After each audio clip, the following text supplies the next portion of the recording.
to work. You have to truly believe in the magic.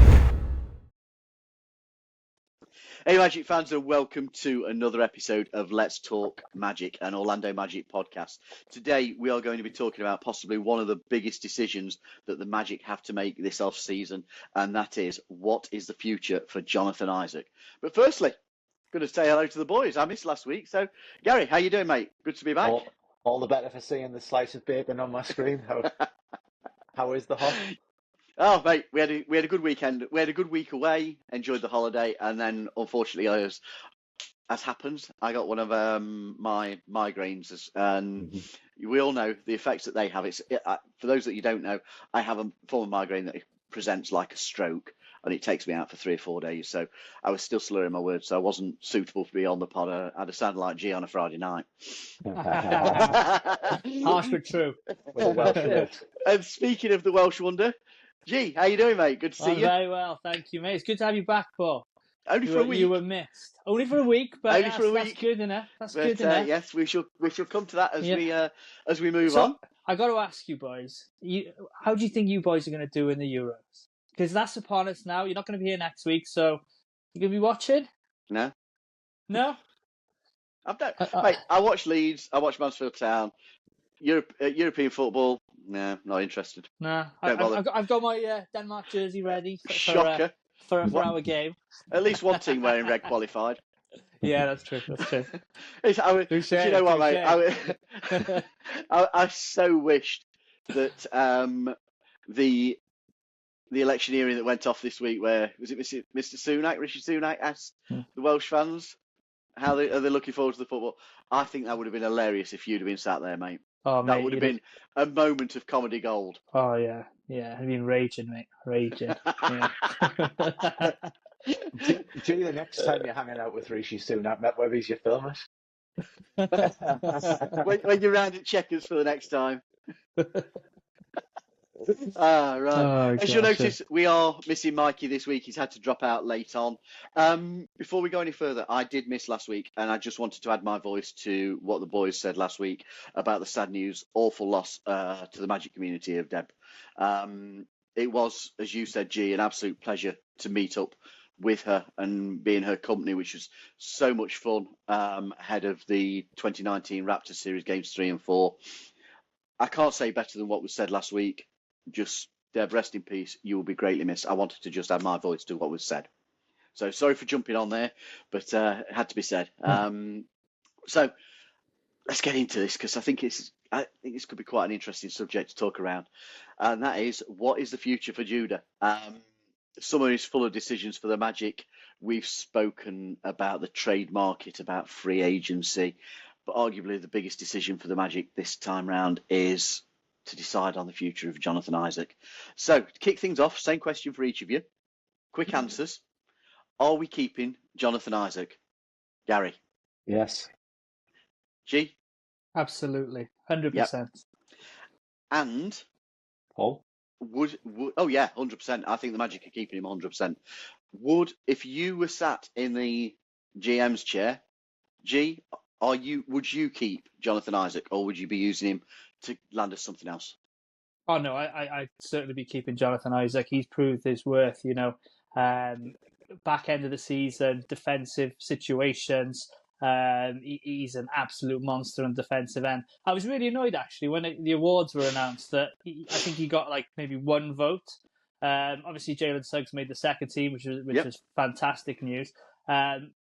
I know Jonathan needs to play more games, and that's something I'm sure we're going to talk about in a second. Oh, we are. And look forward to seeing next season as we ramp up his minutes. But he's an absolute monster on the defensive end, and someone who can cover positions as well. Yep. And you can put him on anybody in the league, any position. So to have somebody of that ability is someone you need around, especially with a team that prides itself on its defense, Yep. So, okay. Yes, absolutely. Cool. Gary, same question. GM, you're sat in that chair. Are you keeping JI for the team? Yes, with an asterisk. Love a good asterisk. Explain away. I think people's got to realise that yes, we want to keep Jonathan Isaac. Yes, we want to keep Jalen Suggs, Franz Wagner, obviously Paolo Banchero. But at some point, if we are set on, oh, there's a superstar becomes available and Orlando's in the race, people are going to want things back. Mm. And Jonathan Isaac's one of the things they're probably going to be you might find on the table, because it isn't going to be Paolo, because it's going to be what you put alongside him. So if I know we've all fantasized at the thought of Luka, not getting out the first round and forcing his way to Orlando, but Yeah, I think we've lost out on that one, mate. I think we might not be getting that. But hypothetically, if we'd had that situation where that was the dream for so many people, Yep. Dallas aren't going to turn around and say, okay, well, they know they're not getting Banchero, but they're not going to turn around and go, oh, well, we'll not have. We'll listen to you guys. We're not going to ask for anything about Franz Wagner, Jalen Suggs, or Jonathan Isaac, because that's the next three most valuable players on the Magic. So it's yes, we keep him, but we've got to be aware at some point, if that does happen, he could be one of the guys that's on the table that you might have to say, maybe, and at 22 minutes a night, perhaps, that might be the pill that you've got to swallow. Okay, that's good. It leads me nicely into what the first specific question that I was going to ask tonight. Gary, I'm going to ask you this. Okay. It is, can Jonathan Isaac remain consistently healthy? Yes, he can, but I don't think you're going to see Jonathan Isaac ever play 82 games in the season on 36 minutes a night. So I think what we saw last season, where he gets rested on back-to-backs, I think that might be something we see going forward. I think the Magic would probably say, I don't know how many back-to-back games we'll play next season, but if J.I. played 60 games in the regular season at 22 minutes per night to 24 minutes per night, I think the Magic would probably take that. I mean, last season he played in, I've just had to bring it up here, 58 games. Yeah. Last season, and that's the second most in his career. Yeah. You've already mentioned around the side of he could probably have played more if we'd have risked him in some minutes during back-to-backs, but we chose not to. And that was all part of this injury maintenance. Can you see an argument that what we did with him last season isn't going to be what we see in the next season, that this season, whilst it was about team development, we could allow J.I. to play a few lesser minutes and work his way back in as part of this road to recovery? I think there is that, but I think me and G had spoken about this, and in the playoffs against Cleveland, where obviously the minutes are up and the intensity's up, etc., I think me and G were on the same page with this. Tell me if I'm wrong, G, but I think J.I. was injured towards the end of that Cleveland series. Now, I'm not saying J.I. was badly injured. Just watching the games and how we know J.I. plays when he's feeling well, he's usually got that double spring where he can get there for a second, go to block after he's come down, and that wasn't quite there. And in Game 7, there were Cleveland players getting by J.I. when they probably might not have when he's 100%. And I wonder if that's a knock-on of the demands of the season, but also the playoffs and the intensity and the minutes that came with that. So I think next season will probably start in a similar vein to how this regular season ended. Okay, that's an interesting point. G, any thoughts on that? No, I completely. I think Gary's nailed that. He has, absolutely. Yeah. Well, thank you. Yeah. Good night. Thank you very much. Right, see you later. I'll see you next week. G, so I'm going to come to you now. Yeah. And I think this is probably the most interesting question around J.I. What is his role to be within the team? Well, he's so versatile. That's the most important thing. So you can put him anywhere.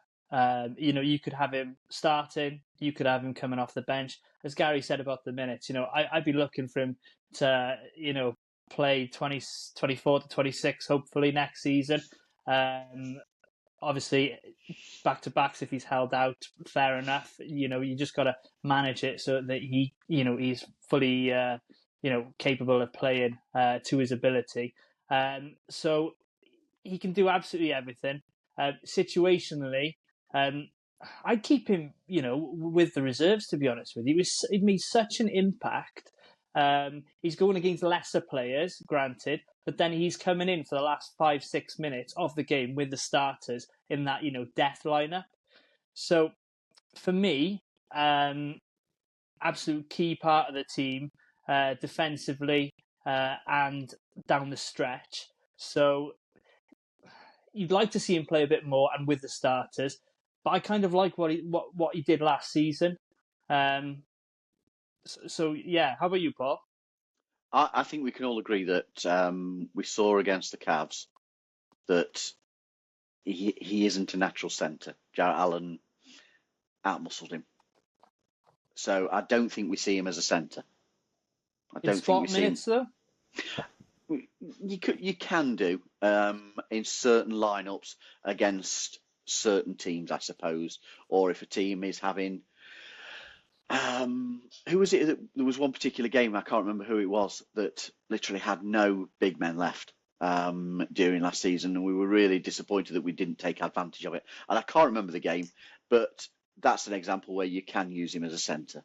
But I don't think we can look at putting him as our starting centre or reserve centre coming off the bench as the go-to position. Perhaps in certain needs, then it works, but I don't see it being the go-to position for JI. He's naturally a forward, and I think you're better playing to somebody's strengths. Yeah. He isn't going to start ahead of Paolo. No. And he isn't going to start ahead of Franz. So you're talking about somebody coming from the bench. You're talking about JI coming from the bench, which goes to your point, G, that in what he did last season in coming from the bench, I think you can make a very good argument that he was a huge part of why the Magic's bench was so effective in the league. Yeah, absolutely. So, and again, coming to your point about, both of you have said increased minutes, and I fully agree. I think we've got to see him ramp up to 20 minutes, 25 minutes a game. That would be amazing to see. I would love to see JI being, for want of a better phrase, marketed as our go-to sixth man. That he is our sixth man. You look at we don't need to preach about what he does on the defensive end. Rim protection, he causes havoc in the passing lanes. He just disrupts everybody. 1 through 5, he can genuinely defend and switch between any of the 5 positions to guard. We've seen that multiple times. We know that he brought an average of 1.2 blocks per game in playing 15 minutes a season.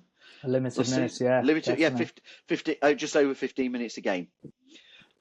Superb figures. He's one of the things I didn't realise that his defensive plus minus, I think it is better than Rudy Gobert, based on the minutes that he had, which shows you the quality of the man on the defensive end.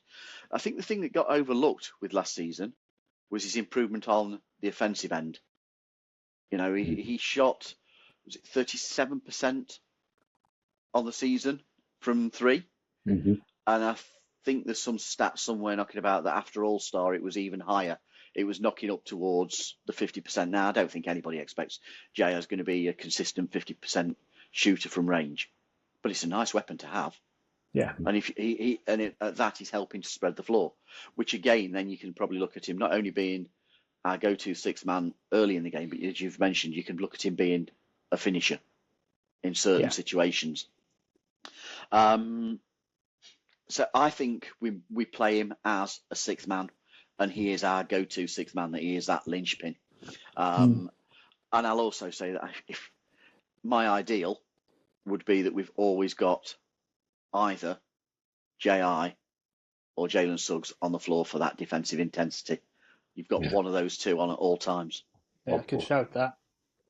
I feel like I've hijacked the question I was asking you. No, you know, make some good points that we didn't pick up on, mate. So I mean, I just think I think we look at if we can increase those minutes per game, and we can increase his value off the bench, then we have potentially a Six Man of the Year candidate if you can play enough games, and you certainly have somebody who has to be considered in and amongst the all-defensive side of things. We only have to think back to 2018-19 season. We were all talking about the potential that he had to challenge for those accolades.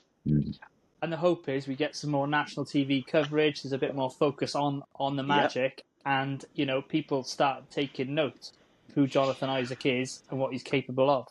Well, I think that was one of the interesting things when we spoke with Alec Martins. The thing he was telling us there around how national coverage is decided and how that's decided, and there's zero flexibility almost from the start of the season. But it's something that they're looking at changing. And you only have to look at the Magic. We gave the Cavs a damn good go in that first round. I know that a lot of people consider it to be the most boring series of the first round. That it was, what was it? The Battle of the Mids, I think I saw it called. Well, if that to me says you didn't watch it, because it was an entertaining series from start to finish. It's nice to be considered a mid as well, though, isn't it? Yeah, it's better than Poverty Joke Franchise, the Orlando Tragic, and all that sort of thing. Being rated as a mid is, as you've said, G, that's an improvement for us on where we were. I don't want to be mid, though. I don't want to be mid. Yeah, bad series don't go 7 games. I quite agree. Gary, what's your thoughts on J.R.'s role? It's interesting what you were saying there, Paul, because I think traditionally, when you think of a sixth man, you always think of like someone along the lines of like a Lou Williams. Malik Monk would fit that category now, Jordan Clarkson, etc. Naz Reid won the Sixth Man of the Year this year, and his role, obviously he's a centre, but when you look at what he does for the Wolves, it's quite similar to what G.I. does for the Magic, where I would say he's a power forward / centre. He comes onto the court usually for the Wolves when they've already got their rotation of Towns and Gobert set, but he's very much a disruptor. He does a little bit of everything. He's a good defender. He's long. He can all the things that G.I. does. So maybe he's redefined the role of the sixth man. So maybe we've got, like, I agree with you, Paul, about he's our sixth man because he's our best player off the bench unit. We know there's reasons for that, because we know that at one point Jonathan Isaac was the franchise for this team before the injuries kind of took it all away. Very true. So I think things have maybe changed, but we've got like a defensive player of the year level candidate coming off the bench to disrupt games, disrupt teams. He changes energy. If you got Jonathan Isaac at 36 minutes per night, the production we would probably get is somewhere. I know if you take the per 36-minute stats, and I've said them on the pod, but I think he'd probably give us something like 16 or 17 points a game. Now he's got the experience in a better team. Double figures in rebounding, over 2 blocks, and he would have a massive impact on the defensive efficiency of a team. I don't think he's a 20 points per game scorer, despite what your 36-minute stats sometimes say. But he doesn't have to be an all-star. We've seen all-star level players before, like Rudy Gobert, who aren't 20 point per game scorers, but dominate things defensively so much. Well, Gobert does in the regular season, that it makes them valuable to that team's record over 82 games. Jonathan Isaac off the bench, I think Naz Reid is a pretty good comparison. And I know that there's a question coming up about being willing to pay him, which I think you're going to come to, but I think Naz Reid might be the starting point to think about there. Wasn't Jarrett Allen an all-star? Another one. You see exactly what he does. Yeah. Again, I think that's a great point. That's a great point. Now, I'm going to ask here. This was originally going to be asked to Mikey, so none of us have prepared or thought about this, I'll be honest with you. So brace yourself, lads, when you're watching this and listening to this, because this is completely unscripted from this point on this question. I was going to ask Mikey, about is the team willing to pay Jonathan Isaac this summer, and what could his contract look like? And is he too important not to bring back? Now, I've asked you both about is he too important not to bring back? Are you bringing him back already? I was going to ask this because Mikey loves talking about contracts and the like. I mean, I am self-confessed zero idea on how cap space and the like works, and when you can sign people, trade them, and all these sorts of things, and all the caveats that there are. So I apologise in advance that I am not the person to be talking about this. But so I think that ultimately that the team aim to have a long contract with him, that it's front loaded to help us with the cap space subsequently, that he gets money now, and we have one of those declining contracts that we're so good at, and we give him a longer contract to tie him in. G, sorry, drop you on the spot, mate. No, that's cool, man. I just what sort of contract what do you think his contract could look like, and are the team willing to pay what we may need to pay him to keep him? Yeah. So he signed a 4-year, it was about between 68 and 70 mil contract back in 21-22. That obviously runs through next season. Yep. Obviously, after that, he'd become an unrestricted free agent. So he's on the cap for 17.4 million next season. I suppose you've got to almost look at it. The Magic have looked after him as well, through injuries. Some loyalty. And the same goes for Markelle. We're not talking about Markelle at the moment. It's just I'm obsessed. It's coming up. That's coming up. Don't worry. Yeah. I couldn't have an episode, G, for you where you're on and not have some Markelle talk in there. So he is so valuable. But the NBA this past week agreed a deal. I don't have the figures or anything in front of me, but with some new providers, that's obviously going to give the league a boost. So I can see the salary cap moving up. So obviously contracts are going to go up as well. So if you can get Jonathan for 20 million, for example, I don't know if that's a fair figure to come up with. Obviously, you've got to consider the extensions that we've got coming up for Jalen Suggs and Franz Wagner. The following season will be Paolo, who will definitely have a max extension to his contract. So we're getting into that point that, we're starting to move all our chips in. So, like you say, getting him on a front-loaded contract, that'd be ideal. With it declining, obviously, if he can take a bit of a hometown discount, that'd be beneficial. But I think if you're paying up to 20 million for Jonathan, and he gives you that productivity year in, year out, then you're okay. Now, obviously, the only issue is we've got, he's had injury concerns, and he's missed significant time. And we've mentioned it on the pod many a time, we've been carrying players who haven't played, 40, 50, 60% of the games. And we're getting to that point now. We're not just seeing how things go. We want to go out there and win every night.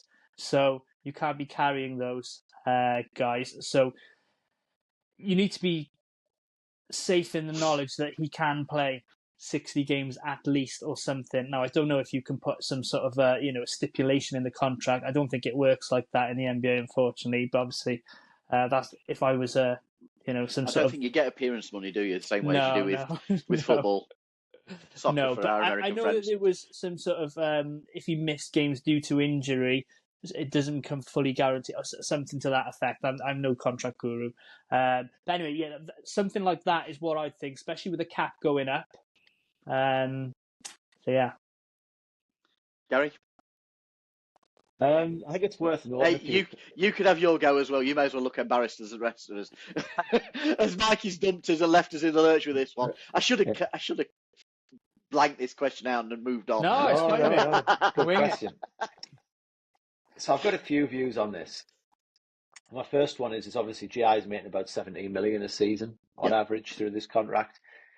Wendell makes about 12.5 million per season through his contract on average. Naz Reid makes a shade under 14 million per season under his contract. we've paid GI and haven't really seen GI at times. So I think for me, the number would look similar to what the number looks like now. About 17 million a season, which is a lot of money. I could live on it. We're not far off, mate. 20 and 17. Yeah. But 17 million a season, if we're expecting him to play 60 games on 20 odd minutes a night, I don't think that's bad going when you consider how long he's been here and how much has been missed. Cap raising or not. Like if it goes up and it goes to 20, it goes to 20, that's fine. That was a number that was in my head, but I think that we've looked after GI as a team. And I'm not just talking financially, by the way. There's been some political stuff as well, where he's been backed by the fan base. We've all said this. Yep, we have. So I think 17 million for me is not a bad number, because of what injuries can do when you've got a long contract. I would be looking at maybe 3 years, and I'm not even going to go into how it's front loaded or not. I think if it's around 17 million, tops 20 million over 3 years, it's fine. Like, like for what's been missed and what's gone on, I think that's a fair number. He's 26 at the moment, so that'll take him 30, 31. And then you've got to time is finished. You've got to, if you're fit and you're 30 years old, you've got a good contract waiting for you. If you've stayed fit, you've got a good 4 or 5 year deal waiting for you then. Yeah, not a bad shout. I just think he's too important to the team for us to let him even test free agency. Yeah, I know we've got time to go yet. Yeah. But that's why I'm wondering if we do look at doing something sooner rather than later. Mm-hmm. And whilst we can do it before we get to that point where you're looking at extending Paolo and you're looking at extending Franz. Well, you're basically in Vegas, Paul. You're in Vegas now, because what you could look at is you could say, we think Jonathan Isaac is going to be fit. So what we're going to do is we're going to get Jonathan Isaac on a contract now before he goes out and shows how good he is next season. Yep. And bumps that number over 25 million. That's one way of doing it. And we're all seeing every single Bleacher Report trade, ESPN or joke website that are coming up with trades are including JI as going as a piece from our team. What was that one last week? Was it Zach Levine for JI? That was such a joke. What else was it? Have they realised he's not a rookie? Because they haven't been talking about us for years. So if we get Taylor Horton Tucker back in the deal, how can we say no? I mean that one was such a joke. As somebody put on it, I expected it to be from a Bulls fan site, but it wasn't. It was some website that purports to be serious reporting. The only way we're doing something is if there's some kind of crazy buyout happens. I doubt it's going to happen. So why would you want him? Why would you want him in the setup we have? It doesn't fit for me. No. That's another conversation. So I've really enjoyed that. I think that's been really interesting to get your views on. Before we move on, I'm going to take a quick break and tell you about some offers that are currently running with our partners, Attraction Tickets. So when you're looking for tickets and hotels to the world's best theme parks and attractions, remember to check out Attraction Tickets via the link from the description in this podcast or via the link on our website. They're the UK #1 attraction ticket provider for Walt Disney World, Universal Studios, SeaWorld, Disneyland Paris, and many, many popular UK attractions also. Currently, they are running a 10% off Orlando 2024-2025 attraction tickets with the code Price Drop. There's also an offer running where it's 42% discount off of early bookings for 2025 Discovery Cove. You can also get the further 10% discount of that by adding the Price Drop.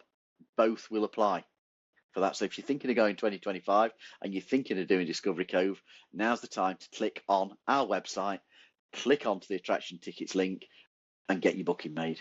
Can we pause this episode so I can go off and do it now? Because I'm booked for next year and I need to do that. Mate, seriously, it's I know. 42% Superb. off on Discovery Cove, and then you put the price drop and it's another 10%. They also provide attraction tickets. Attraction tickets also provide Orlando Magic tickets at a hugely competitive price. Not at the minute until the schedule's released, though. So when you're booking your next holiday, as G has recently done, be sure to use the link from our website or in the episode description and see what they have to offer. Also, don't forget that we are still affiliated with Fanatics and NBA Store, and we still have the Magic UK 10 code that gets you 10% off. And that works on all Euro 2024 t-shirts, shirts. Or be it your F1 merchandise if you're into the Formula One, go Lando. So please don't miss out. Okay, second part. Let's get into this. As we said, we've talked about free agency, who we can bring in. We've talked about trades. The thing we haven't talked about is our own decisions within the team. The free agents that we have coming up, the guys that are currently rostered to the team but are soon to be free agents. And I'm interested to see who out of that group you would bring back and why. So you're both going for this. Gary, do you want to go first, mate?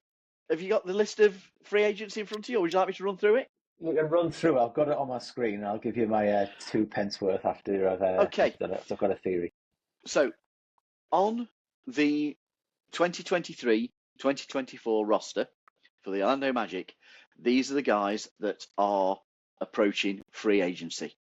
There is Goga Bitadze, Markelle Fultz, Gary Harris, Kevon Harris, Joe Ingles, Chuma Okeke, Trevelyan Queen, Admiral Schofield, and Mo Wagner.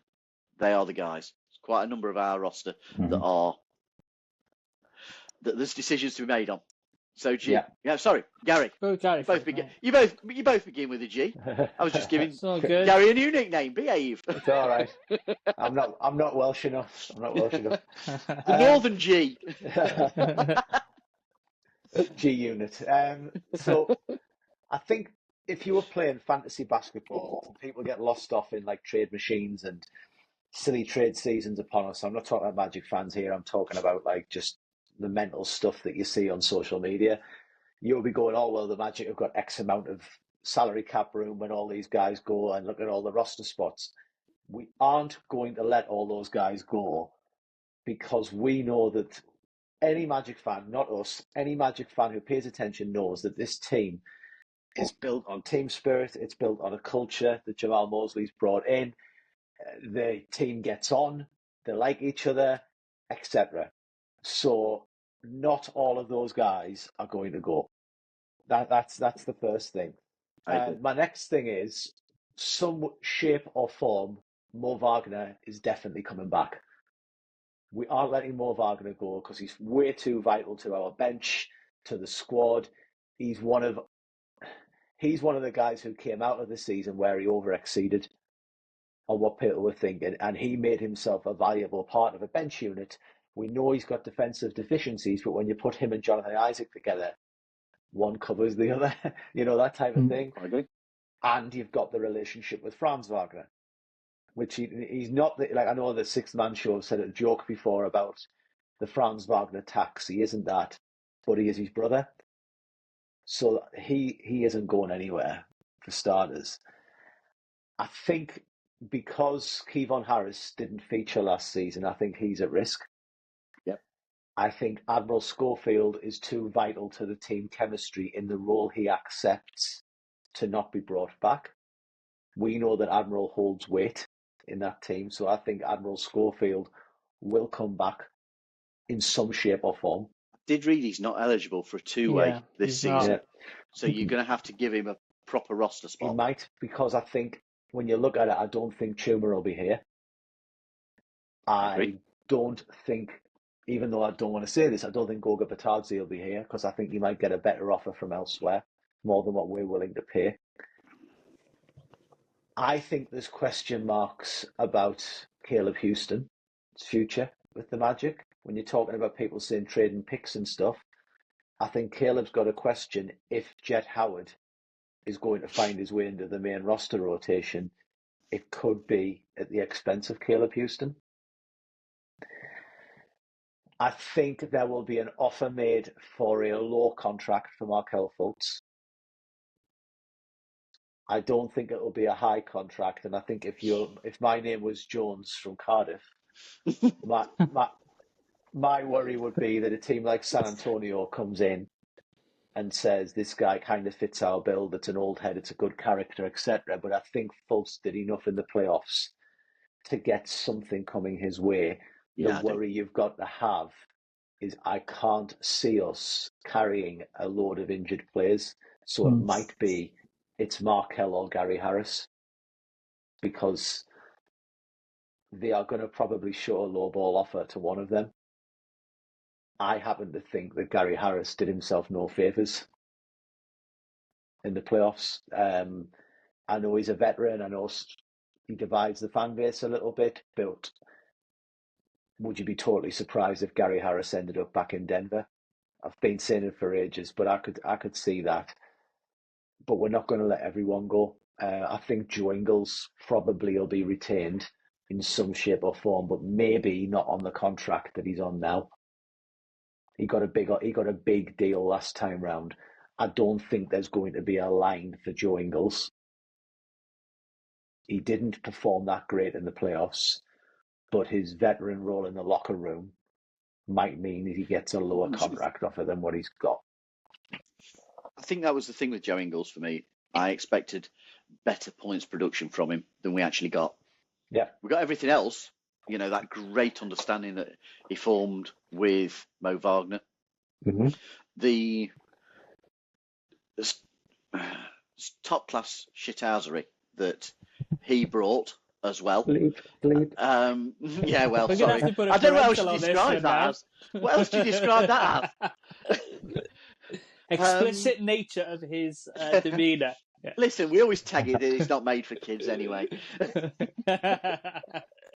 I don't know how else I'd describe it, because that's what it is. Yeah. And then his court vision, just short of 3 assists a game, which I think if you'd got more reliable shooting around, that is probably a higher figure. I think that's actually a bit of a low figure based on some of the production that we saw from some of his passing, as opposed to it being a genuine reflection of the quality of passes that he made. Yeah. So I think that's the one thing I did expect: better shooting from Joe Ingles than we actually saw. Mm-hmm. Yeah. We expected when we signed him everything you've said, but a guy who could come off the bench and spread the floor. And that didn't happen to the extent that we would have wanted it to, but maybe as well it's a reflection of his age. Absolutely. And the intensity of playoff basketball, because he did dip in the playoffs. Absolutely. Yep, no arguments. Now, G. Yeah, right. Okay, well, Gary's done a very comprehensive job there. I think that's really excellent. I've got to be honest. Twice tonight, he's come on. I know. He's made a point, and it's like, thank you very much. I'm out of here. What have I told you about reading my notes, Gary? Wait on. I'm just going to read this note. We know, G, that was not your notes because Gary did not start with Markelle Fultz there, so we know they were not your notes. What's Welsh for release Markelle Fultz? It's a Kawambari Glockton Markelle Fultz. No. So right. come on, G. We promised Markelle Fultz talk. So that's the point where you're starting, surely. Okay. I was going to leave Cal till the end, just to. Okay, that's fine. So you're building the tension to you finishing on a high. Absolutely. So, Cal to his friends, Paul. Cal to his friends. Markelle, you are right, but Cal to his friends. Yeah. So Kevon, his friend. I can't see us retaining him. Obviously, as Gary mentioned, he didn't feature enough. Travelling Queen, I can see us bringing him back on the two-way contract next season. I thought he did okay in spurts. One person we didn't mention there was Mac McClung. I do think Mac possibly would get the second two-way. And I'd like to see that because, he's an absolute bucket getter. Schofield, I know we love him on the pod. I think the fact that we can't offer him a two-way, unless it's, that last roster spot that we need to fill and we can't get somebody, and I don't think that's going to be the case, then I think Admiral's days are possibly done. But, you wish him well and hope he finds a role on some other team. Goga Bitadze, as Gary said, I think there's going to be teams sniffing around Goga, Golden State being one of them. I can see him taking an offer somewhere else. So that leads us on to, having to sort the centre spot out with obviously Mo and Wendell and possibly J.I. playing spot minutes. Chuma, again, as Gary mentioned, I think he's had his day. Won't be retained. Ingles, I like him. I'd definitely bring him back. If we can get him at a discount, not 11 million a season, absolutely. I think he got his payday. But listening to him on the pod squad, he loves it here. Yep. And they said to him, if they, what are you going to do? I'll go and play for Osceola. So he wants to be here. You'd hope they can restructure or however they do it in order to give us the flexibility that we do need. Mo Wagner, absolute cert to be back. No issues there whatsoever. So interestingly on that point, Ingles and Mo Wagner, we've got until the 29th of June to pick up their option. So just a bit of info there. And then we've got Gary Harris. So as Gary mentioned, it's continuity and there's a real togetherness about the team. I think if we're struggling to fill a roster out and he hasn't got anything, then there's a chance of him coming back on a 1-year deal not right at the death, but after the sort of the cream of the crop have gone. Yep. But I wouldn't be surprised to see him in Denver or another contender. And then we get to the king, Markelle. Got to bring him back. I see this every week. What is the Orlando Magic without Markelle, Fultz? Really? Okay. So, G, I'm going to ask you. Yeah. Why? How much? Why? Why? And how much? We've seen what he can do. What he can do. I'm playing devil's advocate with you. Yeah. No, it's cool. Obviously, the season before last, this time last year, he was the starting point guard for every single one of us.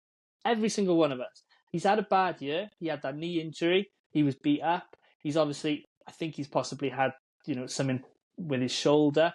He's obviously played through it. He played well in the playoffs. He's absolutely capable. We know that. And as I mentioned last couple of weeks, worst case, you play him off the bench in that role like a TJ McConnell. Maybe he's not the starting point guard. Maybe we do need a scorer on the floor who can shoot the ball, spread the floor. But having the versatility on the bench unit to slow things down, to, stop, start, dribble, finish in the paint. Like what?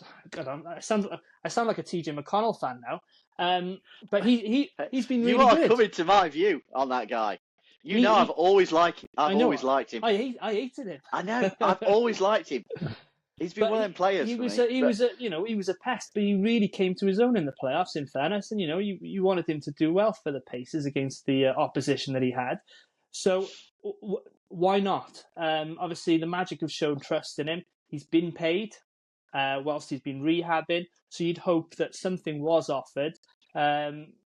And all the players like him. It's that real camaraderie around the team. And you're not going to, like Gary said, you're not going to get rid of all of them here. You simply can't. Otherwise, it's just going to be a bit strange. So, watch this blow up in my face now. And I'll sign with San Antonio. If you want to tell San Antonio that Tyus Jones is available, go over there. Gee, I can't believe you got there, mate. No. all I heard there was sign and trade Markelle for TJ McConnell. Absolutely not. No way, Pedro. What do you think, Paul? I agree with both of you on who comes back after the lot, and I think the certainty is Mo, and I also think that Markelle is pretty much certainty. I'd be shocked if we don't bring him back. I really would. And I think if you can get Markelle as our backup point guard off the bench. You can say seventh man, it's okay.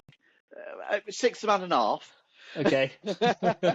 If you can get somebody, and I think his performance in the playoffs is what is going to get him back, because he did do very well. I think that there's a lot of players feel a lot of loyalty to the team because of the opportunities that they've been given and the care that the team show. You only have to look at the way Joe Ingles has spoke about being in Orlando. Markelle has been given the opportunity to rebuild a career. You look at Jonathan Isaac, as you said earlier, Gary.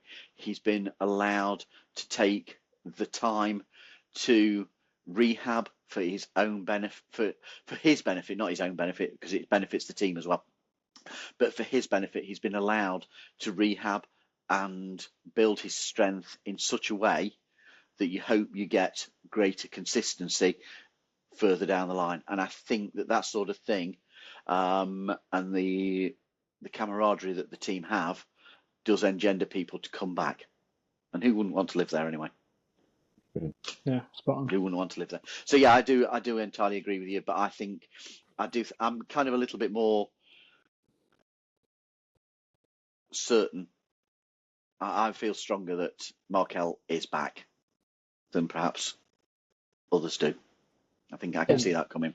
I think the asterisks for it, I've been all about the asterisks tonight. I think the asterisks for it is Anthony Black.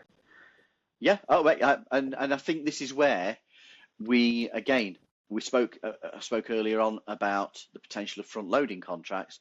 Markelle could be another one of those where you look at a cheaper contract overall, but loaded to the front where he's getting more at this earlier point. Yeah, I think I can see him back, but I think what his role on the team is, you might find that Anthony Black gets more minutes next season than he's had this. Yep, I wouldn't argue with that. Wouldn't argue with that at all. So, bonus question, very quickly. Who's winning the finals? I realise that we've not really got much of a dog in the fight, but I think we all know who we are supporting. Who's going to be the MVP? Yeehaw! Look at that. Woody's in town. There's a snake in my boots. Indiana Jones.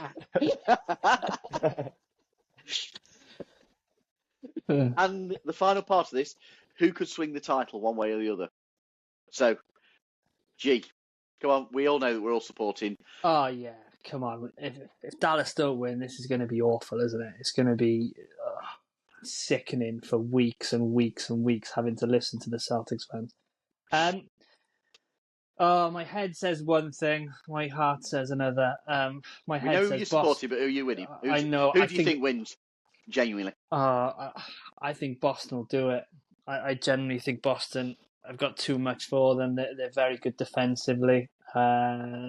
I'd like to be very, very wrong and say, Doncic is on another level. But that trade for Gafford and PJ Washington, I'd like to say that what would swing it for Dallas, having those guys in there.